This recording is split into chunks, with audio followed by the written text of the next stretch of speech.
নমস্কার বন্ধুরা, আপনারা সবাই জানেন যে আলপনা রবি ব্লগের আলপনা আর আমাদের মধ্যে নেই। গতকাল নদীর কল্যাণীর জওহরলাল নেহরু হাসপাতালে মারা গেছে। অনেক দিন ধরে অসুখে ভুগছিল। তার পিত্তথলিতে পাথর হয়েছিল এবং শরীরে রক্তের সমস্যা দেখা দিয়েছিল। সেই পাথরটা এতটাই বড় হয়ে গেছিলো যে পিত্তথলির সঙ্গে পাথরটা লেগে গিয়েছিল এবং শরীরে ও নেগেটিভ ব্লাডের প্রয়োজন ছিল। তো অনেক চেষ্টা করেও বাঁচানো গেল না। অনেক পরে রোগটা ধরা গেছে। সামান্য চিকিৎসা করা হচ্ছিল, তারপরে জোরদার চিকিৎসা করাতেও বাঁচানো গেল না। এখানে বুঝতে পারছেন কীরকম একটা করুণ পরিস্থিতি।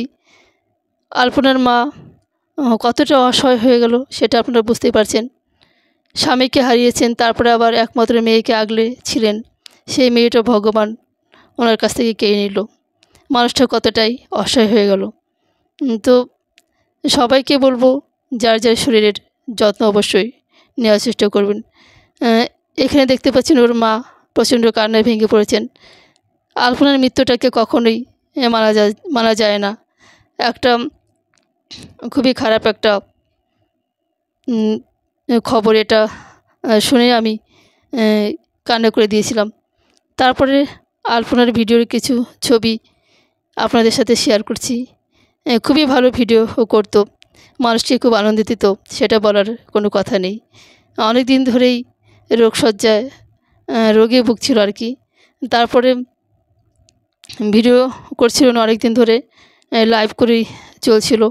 তারপরে ভেবেছিল অসুখটা সেরে গেলে তারপরে হয়তো তারা ভিডিও করা শুরু করবে, কিন্তু ভাগ্যের কী পরিহাস, আর ভিডিও করা হলো না। চলে গেল তারাদের দেশে। সবাই কামনা করবেন ও যেন না ফেরার দেশে খুব ভালো থাকে। সবাই ওর আত্মার শান্তি কামনা করবেন। ভালো থেকো আলপনা তারাদের দেশে। কিছু আর করার নেই। আমরা হারালাম আমাদের ইউটিউব পরিবারের একজন সদস্যকে, একজন অভিনেত্রীকে বলা চলে।